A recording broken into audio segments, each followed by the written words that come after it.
नमस्कार मित्रांनो. ठरलं तर मग मालिकेच्या आजच्या भागात सुभेदारांच्या घरी सगळे गणपतीची तयारी करत असतात. तेवढ्यात कल्पना प्रतापला म्हणते, अहो त्या अस्मिताला जरा समजवा. घरात पाऊल टाकताच हिची कटकट सुरू होते. त्यावर अस्मिता बोलते, मम्मा सायलीला काही बोललं की तुला कसा त्रास होतो ग? त्यावर कल्पना बोलते, तू चांगलं वागत नाहीस ना, या गोष्टीचा मला जास्त त्रास होतोय. हे बघ आता जरा शांत बस. व कल्पना प्रतिमाला विचारते, अजून भाऊजी कसे आले नाहीत ग? प्रतिमा बोलते, अगं माझं त्यांच्याशी बोलणं झालं आहे, निघतीलच ते थोड्या वेळात. तर अर्जुन प्रतापला बोलतो, डॅड झालं का तुमचं तोरण बनवून? निघूयात का आपण गणपती बाप्पाला आणायला? तेव्हा प्रताप बोलतो की अरे चैतन्याला तर येऊ दे. त्यावर अर्जुन बोलतो की आपण जाऊयात, तो आपल्याला ऑन द वे जॉईन करेल.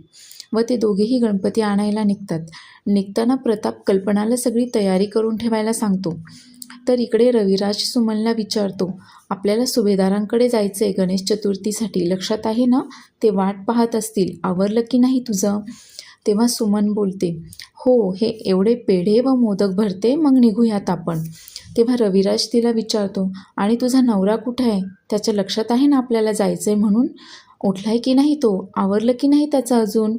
तेव्हा सुमन सांगते, हो ते तर केव्हाच उठलेत, एव्हाना आवरलं पण असेल त्यांचं. तेव्हा रविराज नागराजला आवाज देतो व नागराज तिथे येतो. तेव्हा रविराज बोलतो, हे काय तू अजून आवरलं नाहीस, अजून तयार झाला नाहीस? त्यावर नागराज बोलतो, माझी एक महत्त्वाची मीटिंग आहे, तुम्ही पुढे चला, तेवढी मीटिंग करून मी तुमच्या मागे येतोच तिकडे.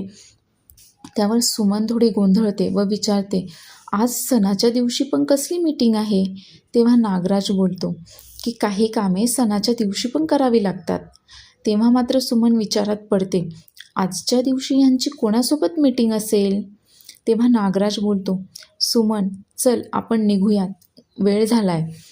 तर इकडे कल्पना प्रतिमाला विचारते, काय ग सुमन आणि नागराज भाऊजी पण येत आहेत ना?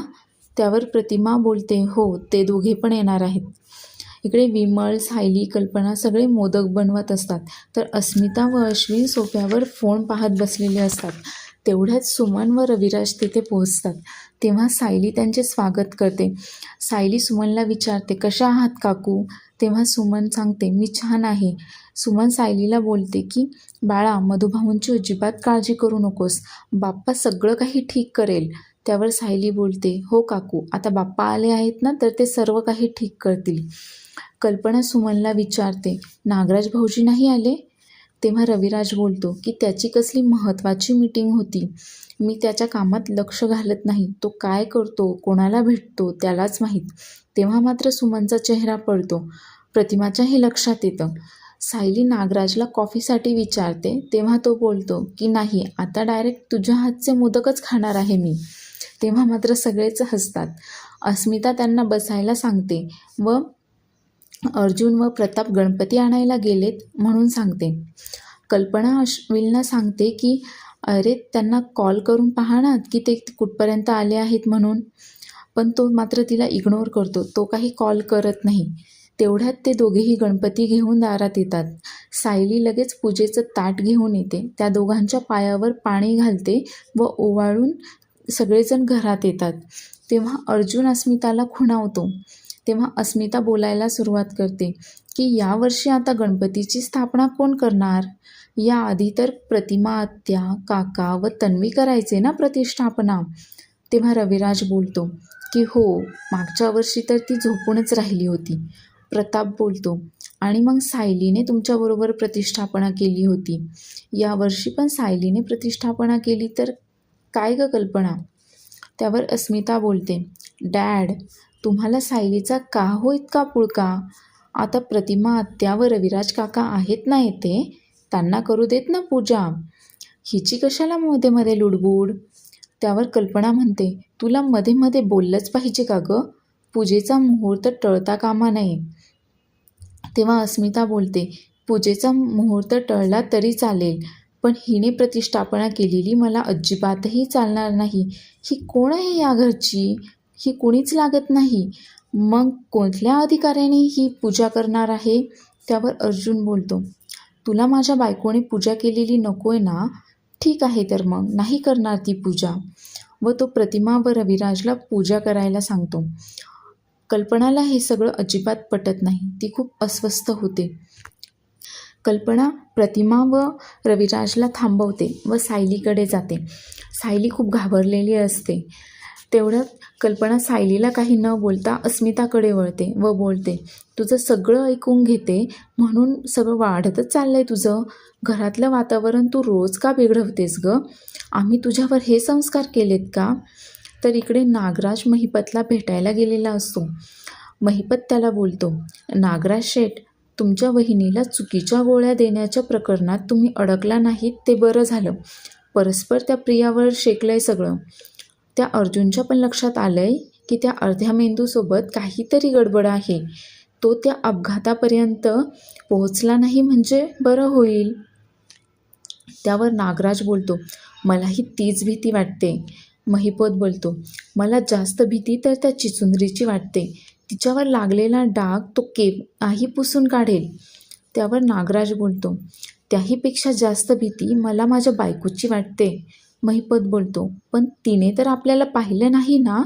त्यावर नागराज बोलतो, मलाही सुरुवातीला तेच वाटत होतं, पण आता मात्र संशय येतोय. कारण तिने काही कारण नसताना तुझा विषय काढला.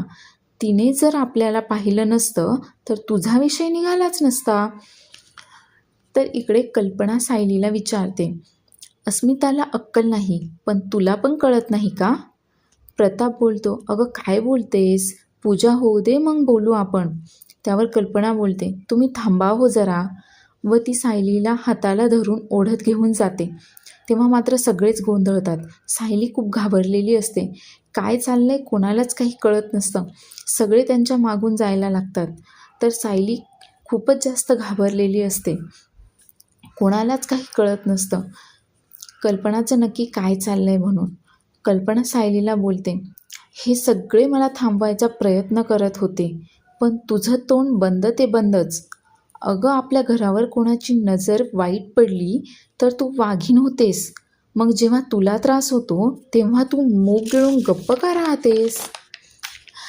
तर इकडे महिपत नागराजला बोलतो की तसं असेल तर तुम्हाला गाफील राहून चालणार नाही. शेठ, बायकोच्या मनात एक संशयाची बी पडली ना तर तिचं मोठं झाड व्हायला वेळ लागत नाही. तेव्हा नागराज बोलतो, असं काही ऐकलं ना की वाटतं अर्जुनपेक्षा माझी बायकोच जास्त डेंजर आहे. महिपत बोलतो, आता नाही आहे पण भविष्यात होऊ शकते. कान, नाक, घसा, डोळे सगळं उघडं ठेवा. जमाना वैऱ्याचा आहे. तर इकडे रविराज कल्पनाला बोलतो, वहिनी आता तुम्हीच असं बोलायला लागले तर ती तरी काय बोलणार? कल्पना बोलते, का काय झालं? ती बोलू शकत नाही का? आई तुम्ही असं का वागताय? तुम्ही जे वागताय ते तुमच्या स्वभावात बसत नाही आहे. एवढं तर बोलूच शकते ना. आई तुमच्या रागाचा मला त्रास होतोय, असं बोलू नका, हे बोलूच शकते ना. मग सायली, तू माझं सगळं वागणं सहन करतेस, एवढं सहनशक्ती कोठून आणतेस तू? गेले 4 दिवस तुझे सासरे तुझ्याशी नीट बोलत नाही आहेत, तुझा रागराग करतायत, तरी तू गप्पच आहेस. अस्मिता तुला वाटेल तसं बोलतीये तरी तू गप्पच राहतेस. का सायली, का? अगं तू या घरची मोठी सून आहेस. जर कोणी चुकत असेल ना तर त्यांना त्यांची चूक दाखवून द्यायचा तुला पूर्ण अधिकार आहे, पण तरीही तू मान खाली घालूनच राहतेस. सायली खूप भावूक झालेली असते. अस्मिता बोलते, मम्मा तुला इतकं चिडायला काय झालं गं? मी फक्त एवढंच बोलले की सायली तू पूजा करू नकोस. त्यावर कल्पना बोलते, अस्मिता तू काहीच बोलू नकोस, मी बघते ना सायलीला पूजा करण्यापासून कोण थांबवतंय ते. तेव्हा सगळेच आनंदी होतात. तर अश्विन मात्र चकित झालेला असतो. कल्पना पूजेचं ताट घेऊन येते व बोलते, सायली मोठी माणसे सुद्धा चुकतात गं. अगं माझ्या रागावर ताबा नव्हता. तुझे गुण दिसत असूनसुद्धा मी गप्प राहिले.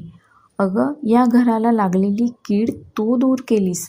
सुभेदारांच्या गणपतीचा बसवण्याचा मान सून म्हणून नाही तर माझी लेक म्हणून तुला त्याचा हक्क आहे. तो मान मी तुला देतीये. त्यावर सायली बोलते, किती दिवस हे ऐकायला माझे कान आसुसले होते, मला माहीत होतं आई, तुमचं प्रेम जास्त दिवस लपून राहणार नाही आहे. त्यावर कल्पना बोलते की आणि हे सगळं तू दुरून बोलणार आहेस का? आईला मिठी पण नाही मारणार? त्यावर सायली कल्पनाला मिठी मारते. सगळेच खूप खुश असतात. सायली कल्पनाचा गोड पापा घेते. तर पुढील भागात सायली व अर्जुन गणपतीची आरती करत असतात. तेव्हा अर्जुन खूप अस्वस्थ होतो. त्याला आठवतं की तो व चैतन्य आश्रमात सायलीच्या लहानपणीच्या वस्तू शोधायला गेलेले असतात. तेव्हा सगळ्यांचे गाठोडे तिथे असतात, पण फक्त सायली आणि प्रियाचं लहानपणीचं गाठोडं मात्र तिथनं गायब असतं. अशाच नवीन नवीन मालिकांचे एपिसोड्स पाहण्यासाठी आमच्या चॅनेलला सबस्क्राईब करा.